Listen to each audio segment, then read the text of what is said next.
Find the square root of the following. First என்ன கொடுத்திருக்காங்க 4x square plus 20x plus 25. So இதை நம்ம என்ன பண்ணலாம் factorization methodல first போடலாம். Factorization methodல நம்ம எப்படி போடணும் அப்படின்னு பார்த்தோம்னா இங்க first term x square ஓட coefficient இந்த final term multiply பண்ணணும். என்ன வரும் 25 into 4 is 100. அதுக்கப்புறமா இங்க மிடில் டேர்ம் நம்ம இங்க கீழே போட்டுக்கணும். எக்ஸ் எல்லாம் போடக்கூடாது. நம்ம என்ன பண்ணணும் அப்படின்னு பார்த்தோம்னா மல்டிப்ளை பண்ணா 100 வரணும், ஆட் பண்ணா வந்து 20 வரணும். ஸோ 10 into 10 10 into 10 நம்ம மல்டிப்ளை பண்ணா 100 வரும், ஆட் பண்ணா 20 வரும்.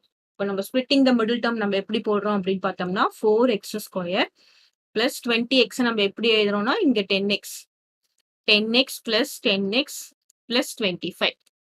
ஓகே, இப்போ இதுல இருந்து காமன் டேர்ம் வெளியே எடுக்கணும். 2x நான் வெளியே எடுக்கிறேன். 2x வெளியே எடுத்தா என்ன இருக்கும் 2x பிளஸ் 5. ஃபர்ஸ்ட் இந்த ரெண்டு டேர்முக்கும் உண்டான காமன் டேர்ம் நான் வெளியில எடுக்கிறேன்.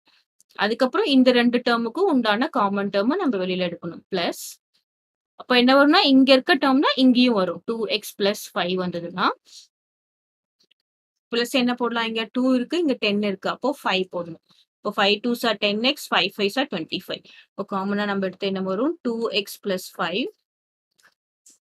2x plus 5. அதுக்கப்புறம் இங்க என்ன இருக்கு 2x plus 5, 2x plus 5.